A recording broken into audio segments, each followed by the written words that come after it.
Bismillahirrahmanirrahim. Assalamualaikum warahmatullahi ta'ala wabarakatuh.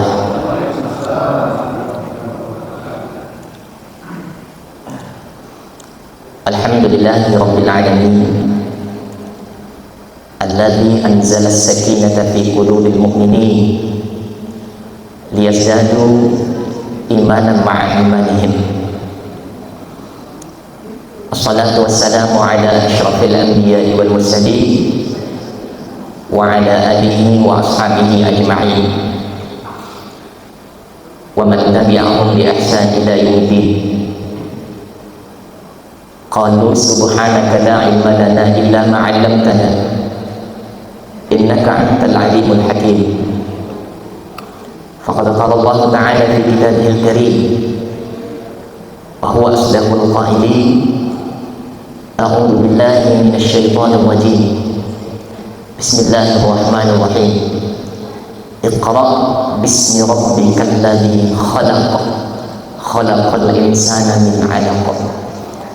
Shadaqallahul 'azim wa shadaqa rasulul karim.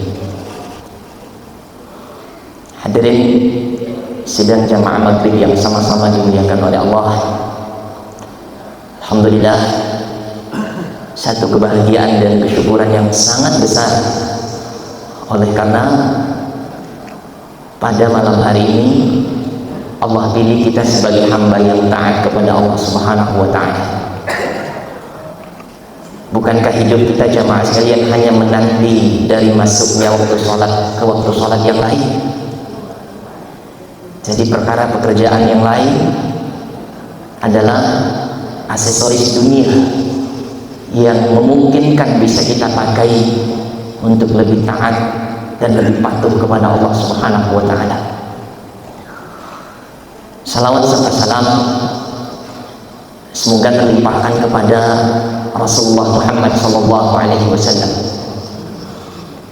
Nabi yang telah menyuntik umatnya dengan suntikan agama Islam melalui resep Al-Quran. Maka siapapun yang berpegang teguh terhadap Al-Quran, siapapun yang berpegang teguh terhadap sunnah Nabi, maka insya Allah kelak nanti Nabi akan menunggu untuk diberikan syafaat oleh Rasulullah Muhammad Sallallahu Alaihi Wasallam. Hadirin, di waktu yang singkat ini, insya Allah tema pengajian kita akan berbicara tentang tafsir. Tetapi tafsir yang akan kita bahas pada malam hari ini adalah tafsir Ummul Quran surah Al-Fatihah. Bagi yang mau buka Al-Quran silahkan Pak Bu. Insyaallah kita bahas bersama-sama, dan insyaallah kita akan membahas dengan pendekatan tafsir Al-Misbah, di tafsir yang mudah-mudah. Kenapa ini penting? Sebab minimal 17 kali kita baca surah Al-Fatihah dalam satu hari satu malam. Artinya bahwa 17 kali kita baca minimal. Kalau ditambah dengan sholat-sholat yang lain, maka memungkinkan insya Allah lebih dari itu. Itulah sebabnya kita baca beberapa hadis Nabi. Beliau bersabda, la salata liman lam yaqra bi fatihatil kitab. Tidak sah salatnya bagi orang-orang yang salat liman lam yaqra bi fatihatil kitab dan tidak membaca surah Al-Fatihah. Dalam beberapa penafsiran alim ulama ditafsirkan bahwa hadis ini bisa dimaknai tidak sempurna sholatnya orang-orang yang sholat tidak membaca surah Al-Fatihah. Ini kita temui dalam salah satu hadis Nabi Muhammad SAW. Man shalla sholatan lam yaqra fiha bi ummil Quran. Siapapun yang mendirikan sholat lalu kemudian tidak sempat membaca surah Al-Fatihah, Ummul Quran, maka kata Nabi tidak sempurna sholatnya. Dan ini diulang sampai 3 kali oleh Nabi Muhammad SAW. Maka hadirin, inilah pentingnya, betapa pentingnya kita memahami apa sih sebenarnya yang terkandung dalam tafsir surah Al-Fatihah. Hadirin, tentu kalau kita baca dalam tafsir Al-Misbah, volume pertama dari tafsir Al-Misbah hanya terdiri dari dua surah. Pertama surah Al-Fatihah, yang kedua surah Al-Baqarah. Separuh dari volume 1 itu adalah surah Al-Fatihah, separuh yang lain adalah surah Al-Baqarah.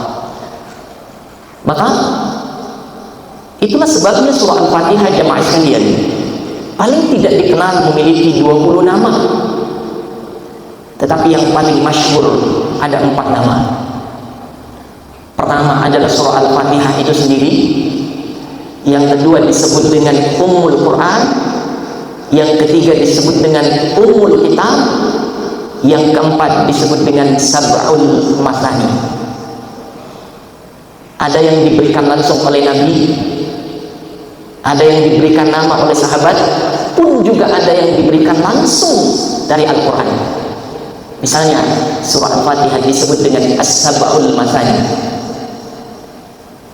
Ada 7 ayat yang dibaca As-Sani. Sani itu maknanya 2, dibaca berulang-ulang sampai 2 kali. Apa maknanya jemaah sekalian? Maknanya 7 ayat kita baca minimal dalam sholat kita ada 2 rakaat, maka dinisbahkan kepada surah Al-Fatihah. Hadirin, mari kita bahas. Ayat ini diawali dengan kalimat alhamdu, kata alhamdu. Allah ingin mengajarkan kepada kita bahwa sesungguhnya ketika berhubungan antara Allah dengan hambanya, maka seyogianya seorang hamba mengawali kalimat yang diucapkannya dengan kata-kata alhamdu. Kenapa dengan alhamdu? Ayat ini diksinya diawali dengan al. Al itu maknanya segala sesuatu. Lalu kemudian disandingkan dengan kata-kata hamdu, bermakna pujian. Bahwa segala bentuk pujian sesungguhnya harus ditujukan kepada Allah Subhanahu wa ta'ala. Maka hadirin, kalau suatu saat seandainya kita ingin memuji orang, atau kalau seandainya suatu saat ada orang yang memuji kita, maka camkan bahwa pujilah Allah terlebih dahulu, karena pujian itu sesungguhnya milik Allah. Saya sering mengibaratkan jemaah sekalian, kalau seandainya saya melukis atau menggambar, tiba-tiba Bapak Ibu sekalian masuk menyaksikan gambar lukisan saya, Bapak Ibu sekalian menilai, bagus sekali, cantik sekali gambar itu. Kira-kira siapa yang tersanjung, Pak? Yang tersanjung lukisannya atau gambar atau orang yang melukisnya? Yang tersanjung tentu orang yang melukisnya. Maka sesungguhnya tidak pantas seorang manusia dipuji. Kalau seandainya suatu saat kita ditakdirkan ada yang memuji, maka yakinkan dalam hati kita, mereka memuji karena sesungguhnya Allah sedang menutupkan aib kita. Sebab kalau seandainya sedikit saja dibuka oleh Allah, maka tidak akan ada orang yang mendekat, tidak akan ada orang yang memuji kita. Yang kedua, kalimat alhamdu, sesungguhnya Allah ingin mengajarkan kepada hambanya bahwa kalau memuji, maka pujilah dengan kalimat yang sesingkat-singkatnya. Tidak perlu berlebihan, Pak.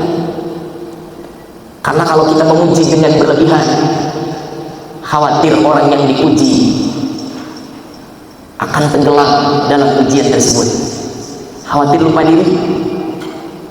Jadi cukup dipuji dengan sekedarnya. Makanya kalimat alhamdu adalah kalimat yang tidak bertele-tele, Kalimat alhamdu adalah kalimat yang sederhana tetapi mengandung makna pujian yang sangat luar biasa. Selanjutnya,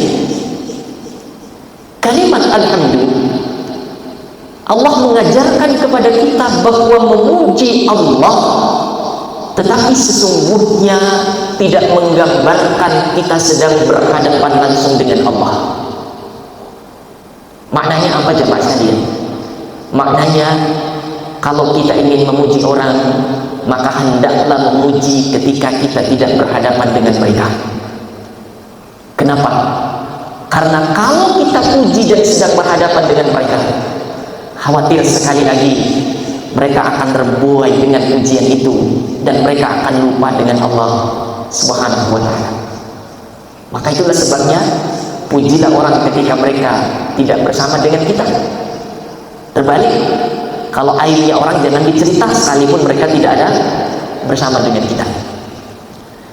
Hadirin, maka gambaran ayat pertama sesungguhnya mengajarkan paling tidak 4 hal kepada kita tentang bagaimana caranya memuji kepada Allah Subhanahu wa ta'ala. Lalu kemudian ayat selanjutnya diksinya Ar-Rahmanir Rahim. Ayat ini mengajarkan kepada kita jemaah sekalian agar kita memahami sifat-sifat Allah Subhanahu wa ta'ala. Sifat Allah itu banyak, tetapi sifat Allah yang paling utama ada 2 sifat. Pertama adalah sifat Ar-Rahman, yang kedua adalah sifat Ar-Rahim. Dan ini Allah taruh dalam surah Al-Fatihah agar kita mengenal sifat Ar-Rahman dan sifat Ar-Rahim ya Allah.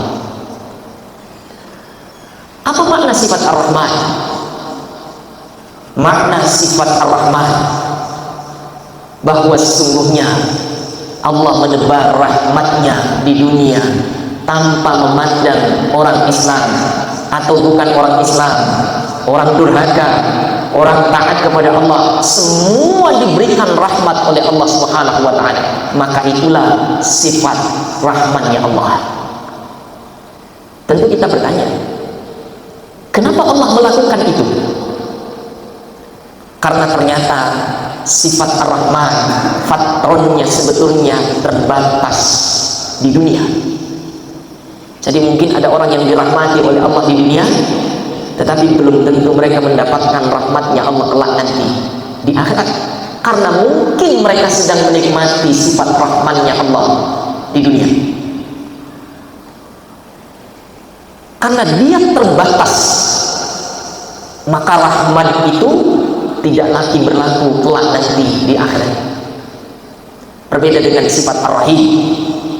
Sifat Ar-Rahim adalah sifat rahman, sifat pemberi rahmatnya Allah, tidak terbatas dengan waktu. Tetapi sifat rahim ini adalah kekal, abadi, selamanya. Itulah sebabnya tidak boleh dibalik, hadirin. Kita tidak boleh membaca Alhamdulillahirabbil alamin Ar-Rahimur Rahman. Kenapa tidak boleh dibalik?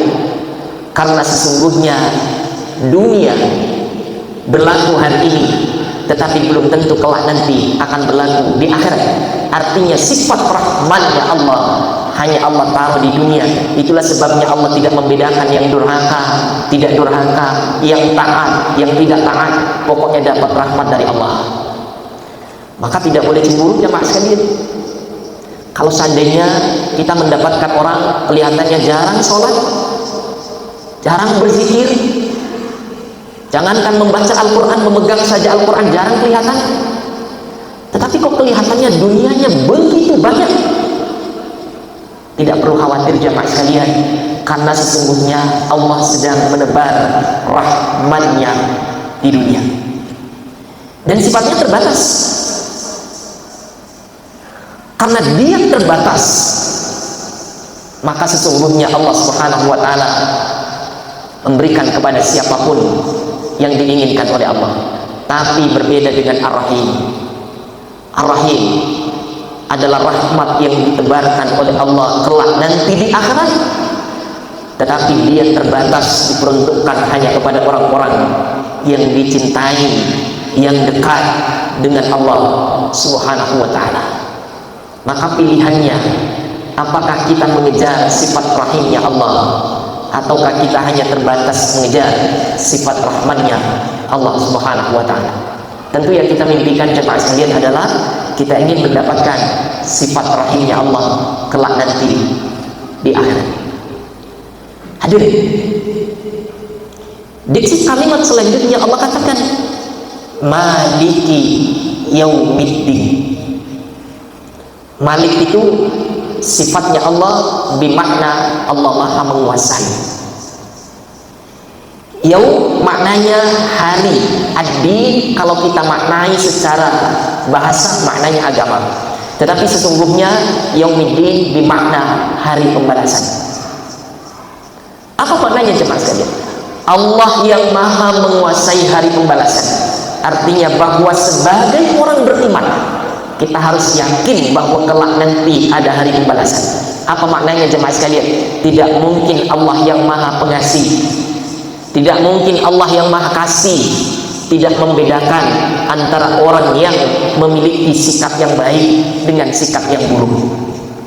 Tentu orang yang memiliki sikap yang baik di dunia maka akan diganjar dengan pahala kelak nanti di akhirat. Begitu juga dengan orang yang memiliki sikap yang buruk di dunia, maka akan diberikan hukuman oleh Allah Subhanahu wa ta'ala. Itulah makna Maliki Yaumiddin. Yang kedua, kalau kita berpikir, apakah Allah tidak menguasai dunia? Kenapa Allah tidak mengatakan Allah menguasai dunia dan menguasai hari pembalasan?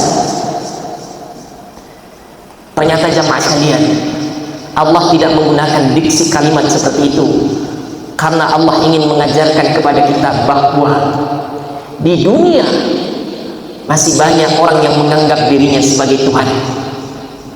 Di dunia masih banyak orang yang menganggap dirinya berkuasa. Di dunia mungkin masih banyak orang yang terbuai dengan harta, masih banyak orang yang terbuai dengan pangkat. Tetapi Allah katakan Maliki Yaumiddin, kelak nanti di hari pembalasan tidak ada lagi yang Maha berkuasa selain Allah yang Maha menguasai segala sesuatu. Maka Maliki Yaumiddin, Allah ingin mengingatkan kepada kita, betapapun kita berkuasanya di dunia, tapi ingat bahwa kelak nanti di akhirat seluruhnya akan dimintai pertanggungjawaban oleh Allah, karena Allah yang Maha Penguasa mutlak. Maka hadirin, kita pun tidak boleh terbuai bahwa setiap saat kita harus menghisab diri, karena sesungguhnya orang yang selalu merasa dihisab, diawasi oleh Allah, maka yakinkan bahwa mereka akan melakukan ibadah sebaik mungkin. Tetapi berbeda orang yang tidak pernah merasa diawasi oleh Allah.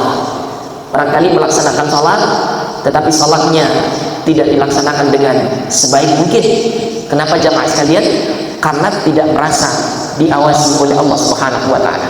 Maka Allah katakan Maliki Yaumiddin. Di ayat selanjutnya jemaah sekalian yang menarik adalah Iyyaka na'budu wa iyyaka nasta'in. Ayat ini diawali dengan kata-kata iyyaka. Iyyaka maknanya hanya kepadamu. Jadi Allah tidak mengatakan na'budu, kami menyembahmu. Sebab kalau Allah mengatakan na'budu, kami menyembahmu, itu berarti bahwa masih memungkinkan ada sesembahan selain Allah. Begitu dahsyatnya dosanya, dosa musyrik, maka Allah mengatakan, mengawali ayatnya iyyaka. Maka tidak boleh melakukan sesembahan kecuali menyembah kepada Allah. Itulah sebabnya Allah katakan hanya kepadamu kami menyembah. Berarti tertutup seluruh sesembahan-sesembahan yang lain untuk kita sembah. Nah, kalau kita baca dalam hadis qudsi, ini kan ada dialog antara kita dengan Allah. Ketika kita membaca surah Al-Fatihah ini, kita membaca kalimat iyyaka na'budu wa iyyaka nasta'in, hanya kepadamu kami menyembah dan hanya kepadamu kami minta tolong.